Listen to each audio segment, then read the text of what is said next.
আজ আমরা কোষে দেখি 10.2 এর 5-এর কিছু অঙ্ক করব। 5-এর 5 নম্বর ও 6 নম্বর অঙ্ক দুটি বাকি রয়ে গেছে, তো এই দুটো অঙ্ক শেষ করব। বিক্রয় মূল্যের উপরে 20% ক্ষতিতে একটি দ্রব্য 480 টাকায় বিক্রি করা হলে দ্রব্যটির ক্রয় মূল্য কত? তো বিক্রয় মূল্যের উপরে 20% ক্ষতি,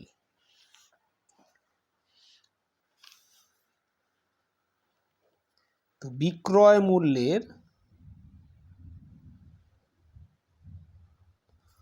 ওপর 20% ক্ষতি। এই কথার অর্থ কি? বিক্রয় মূল্য 100 টাকা হলে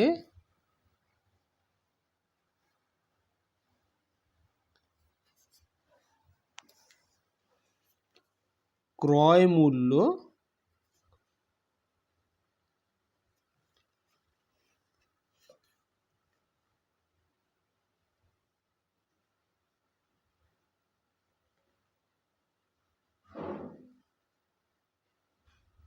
100 যোগ 20, মানে 120 টাকা।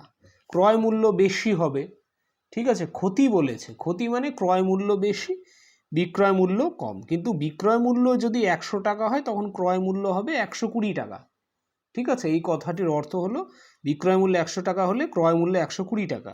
তো এখানে বলেছে একটি দ্রব্য 480 টাকায় বিক্রি করা হলে দ্রব্যটির ক্রয় মূল্য কত? তাহলে বিক্রয় মূল্য 1 টাকা হলে ক্রয় মূল্য 120/100 টাকা। আর ক্ষতি বলেছে তাই ক্রয় মূল্য বেশি হবে, বিক্রয় মূল্য কম হবে, ঠিক আছে।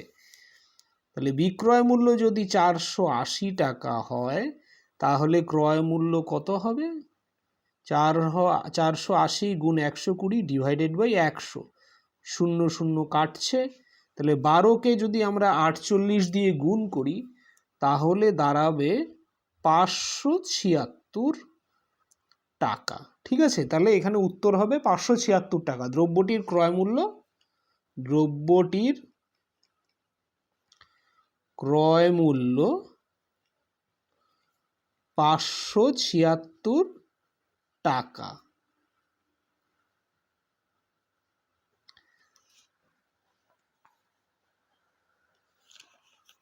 6 নম্বর অঙ্কটি একটি দ্রব্য পরপর 20% ও 10% ছাড়ে বিক্রয় করা হলে সমতুল্য ছাড় কত?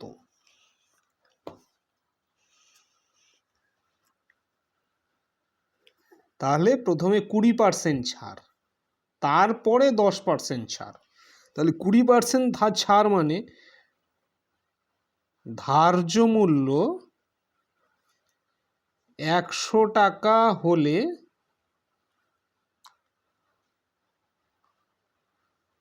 বিক্রয় মূল্য 80 টাকা, ঠিক আছে। 20% ছাড় মানে এইটাই, ধার্য মূল্য 100 টাকা হলে বিক্রয় মূল্য 80 টাকা। আচ্ছা,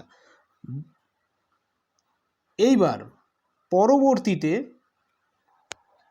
80 টাকা প্রথমবার ছাড় পেয়ে 20% ছাড় পরে বিক্রয় মূল্য এটা। এবার দ্বিতীয়বার আবার ছাড় দেওয়া হয়েছে। দ্বিতীয়বার কত ছাড় দেওয়া হয়েছে? 10% ছাড়। 10% ছাড় কিসের উপরে দেওয়া হয়েছে? যে 80 টাকা। প্রথমবার ছাড়ে বিক্রয় মূল্য হয়ে গেল 80 টাকা, এবার 80 টাকার উপরে 10% ছাড়, তখন তাহলে 80 টাকা তার ধার্য মূল্য হয়ে গেল, ঠিক আছে। তাহলে 80 টাকার উপরে আবার 10% ছাড়, তাহলে এই ক্ষেত্রে ধার্য মূল্য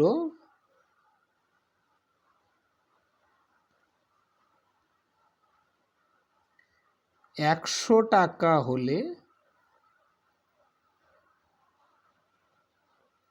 বিক্রয় মূল্য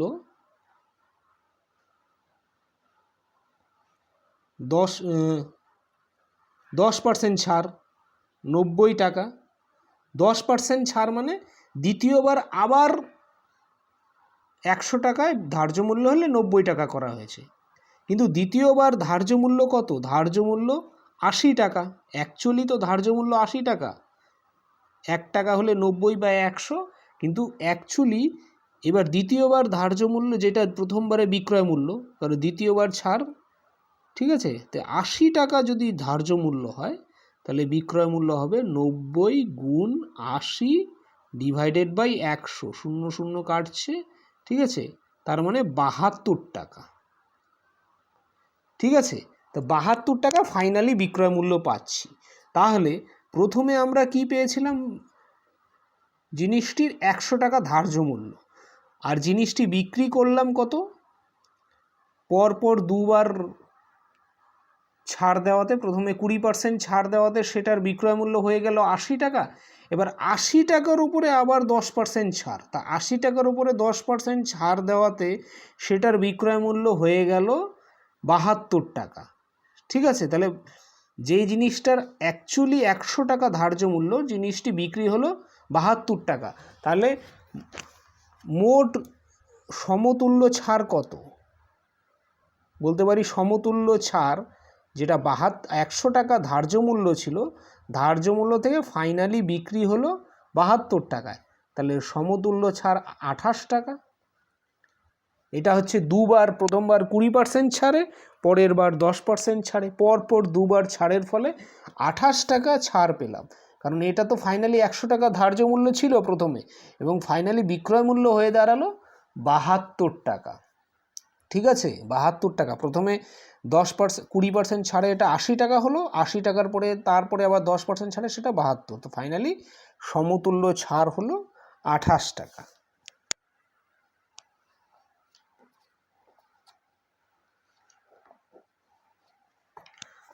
আচ্ছা, তোমাদের আগের ভিডিওতে 2 নম্বর অঙ্ক যে করেছিলাম তাতে কিছু অঙ্ক বাকি রয়ে গেছিলো, যেমন 2-এর 4 আর 5 বাকি রয়ে গিয়েছিল, সেটা আমি আবার এখানে শেষ করে দিচ্ছি, ঠিক আছে। 3 অবধি হয়ে গিয়েছিল। তো এখানে কি বলেছে, কোনো এক বাজারে পাটের ব্যাগ বিক্রয়ের সময় উৎপাদনকারী, পাইকারি বিক্রেতা ও খুচরো ব্যবসায়ী যথাক্রমে 15, 20, 25% লাভ করেন। এখন যদি কোনো একটি ব্যাগ উৎপাদনকারী, পাইকারি বিক্রেতা ও খুচরো ব্যবসায়ের মধ্য দিয়ে ক্রেতার কাছে পৌঁছায়, তবে নিচের প্রশ্নগুলির উত্তর খুঁজি। তো এগুলো আমি করে দিয়েছিলাম আগে, আজকে 4 আর 5টা করব, ঠিক আছে। তাহলে এখানে লিখি উৎপাদনকারী, তারপরে পাইকারি বিক্রেতা, পরে খুচরো ব্যবসায়ী।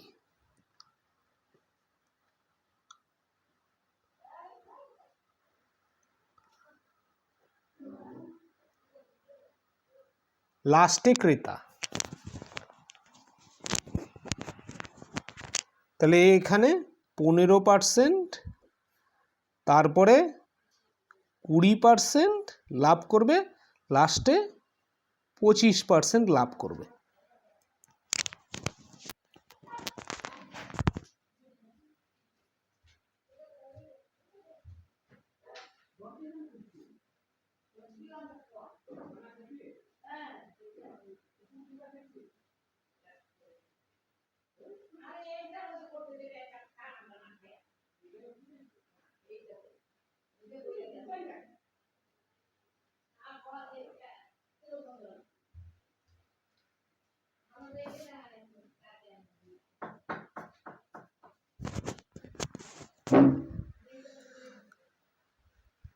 তাহলে বলেছে 4 নম্বর কোশ্চেনটি, পাইকারি বিক্রেতা যে ব্যাগ 175 টাকায় কিনেছেন সেই ব্যাগ কিনতে ক্রেতাকে কত টাকা দিতে হবে। তাহলে 175 টাকায় পাইকারি বিক্রেতা কিনেছেন, তা পাইকারি বিক্রেতা কত উৎপাদনকারীর কাছ থেকে কিনেছেন, ঠিক আছে, এবং উৎপাদনকারীর তারপরে সেটি পাইকারি বিক্রেতা সেটি 20% লাভ করেছেন, তারপরে খুচরো ব্যবসায়ীকে বিক্রি করেছেন।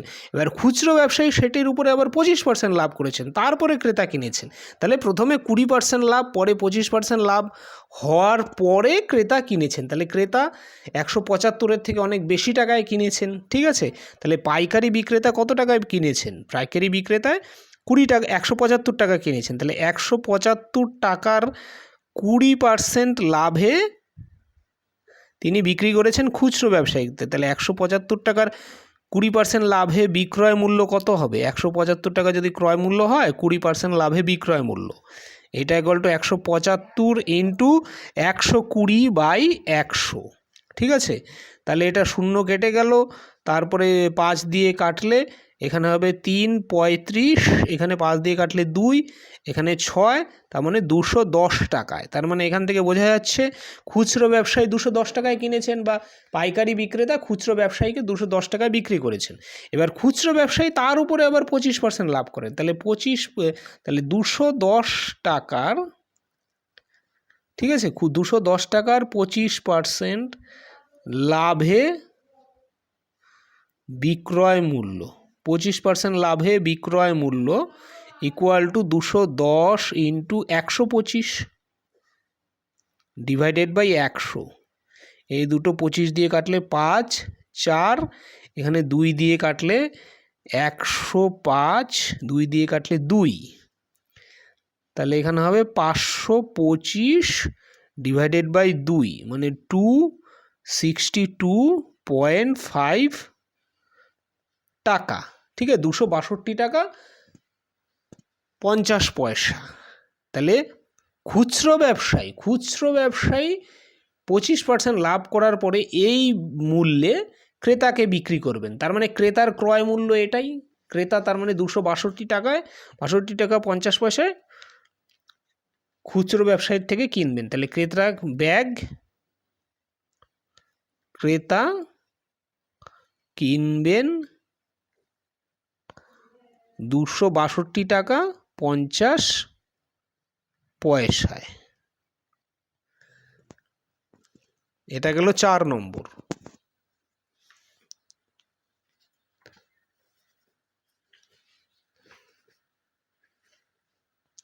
এবার 5 নম্বরটি বলেছে ক্রেতা যে ব্যাগ 276 টাকায় কিনেছে সেই ব্যাগ সরাসরি পাইকারি বিক্রেতার থেকে কিনলে কত টাকা তার সাশ্রয় হতো।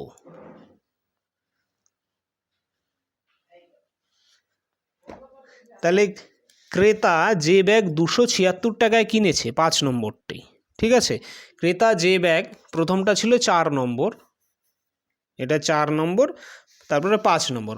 তাহলে ক্রেতা যে ব্যাগ 276 টাকায় কিনেছেন সেই ব্যাগ সরাসরি পাইকারি বিক্রেতার কাছ থেকে কিনবেন। তাহলে তিনি কিনছেন আসলে খুচরো ব্যবসায়ীর কাছ থেকে ক্রেতা, ঠিক আছে, কিন্তু যদি তিনি সরাসরি পাইকারি বিক্রেতার কাছ থেকে কিনতেন তাহলে পাইকারি বিক্রেতা 20% লাভ করে ক্রেতাকে বিক্রি করতেন, তাহলে 20% লাভেই ক্রেতার কাছে বিক্রি করতেন, ঠিক আছে। তাহলে পাইকারি বিক্রেতার কাছ থেকে কিনলে কত টাকা সাশ্রয় হতো। তা মাঝখানে কি হয়েছে যে খুচরো ব্যবসায়ী যে 25% লাভ করেছেন, যদি খুচরো ব্যবসায়ীর কাছ থেকে না কিনতেন, ঠিক আছে, তাহলে এই 25%টা বেঁচে যেত বা 25%টা এক্সট্রা দিতে হতো না, ঠিক আছে। তাহলে 276 টাকায় কিনেছেন, ঠিক আছে, তাহলে এই 25% খুচরো ব্যবসায়ী লাভ করার পরে সেটা 276 টাকায় কিনেছেন, ঠিক আছে, খুচরো ব্যবসায়ী বিক্রি করেছেন ক্রেতাকে, তাহলে 25% লাভটা বাদ যাবে। তাহলে এখান থেকে আমরা বলতে পারি যে 125 টাকা বিক্রয় মূল্য হলে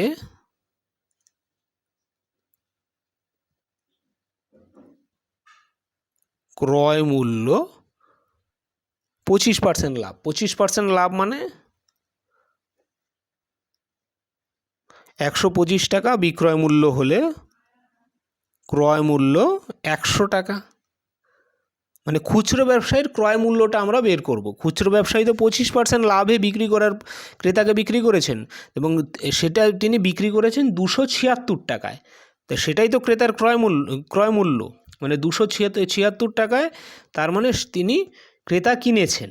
তাহলে খুচরো ব্যবসায়ীর ক্রয় মূল্যটা বের করি 276 টাকার উপরে, তাহলে 25% লাভ করেছেন, তাহলে 125 টাকা বিক্রয় মূল্য হলে ক্রয় মূল্য 100 টাকা, 1 টাকা বিক্রয় মূল্য হলে ক্রয় মূল্য 100/125, 276 টাকা, 276 টাকায় বিক্রি করেছেন।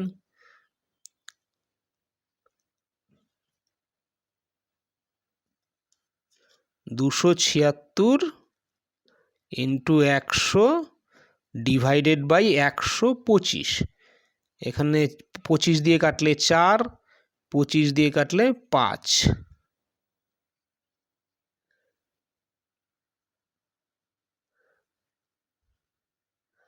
এটাকে যদি ভাগ করি 5 দিয়ে কাটলে 5 55.2 বা বলতে পারি এখানে 220 টাকা 80 পয়সা। ঠিক আছে, 220 টাকা 80 পয়সা দিয়ে তাহলে খুচরো ব্যবসায়ী কিনেছেন পাইকারি বিক্রেতার কাছ থেকে। ঠিক আছে, 220 টাকা 80 পয়সা দিয়ে খুচরো ব্যবসায়ী পাইকারি বিক্রেতার কাছ থেকে কিনেছেন, কারণ তিনি তো 25% লাভ করবেন, তারপরে ক্রেতাকে বিক্রি করবেন। তাহলে যেই জিনিস ক্রেতা 276 টাকায় কিনেছেন, ঠিক আছে, সেই জিনিস যদি তিনি খুচরো ব্যবসায়ীর থেকে না কিনে পাইকারি বিক্রেতার থেকে কিনতেন, তাহলে খুচরো ব্যবসায়ী যেই দামে কিনেছেন সেই দামেই ক্রেতাও কিনতে পারতেন। তাহলে খুচরো ব্যবসায়ী আসলে 276 টাকার জিনিসটা 220 টাকা 80 পয়সায় কিনেছেন, এবং তাতে 220 টাকা 80 পয়সায় কেনার ফলে তার 25% লাভ হয়। ঠিক আছে, কিনে তিনি এত টাকায় বিক্রি করাতে 25% লাভ হয়। তাহলে ক্রেতা যদি ডাইরেক্ট খুচরো ব্যবসায়ীর থেকে না কিনে পাইকারি বিক্রেতার থেকে কিনতেন, তাহলে ক্রেতাও এই দামে কিনতে পারতেন 220 টাকা 80 পয়সায়। তাহলে ক্রেতার কত টাকা সাশ্রয় হতো? 276 মাইনাস 220.8 বা 220 টাকা 80 পয়সা, এই টাকায় যদি ক্রেতা কিনতেন, তাহলে 276 থেকে এটাকে যদি আমরা মাইনাস করি, তাহলে সেই টাকা তার সাশ্রয় হতো।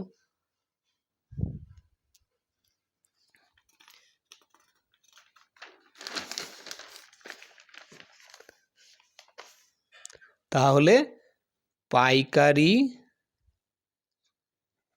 বিক্রেতার থেকে কিনলে সাশ্রয় হতো 276 মাইনাস 220.8, 55.2, 55 টাকা 20 পয়সা তার সাশ্রয় হতো, এত টাকা বেঁচে যেত। কারণ খুচরো ব্যবসায়ী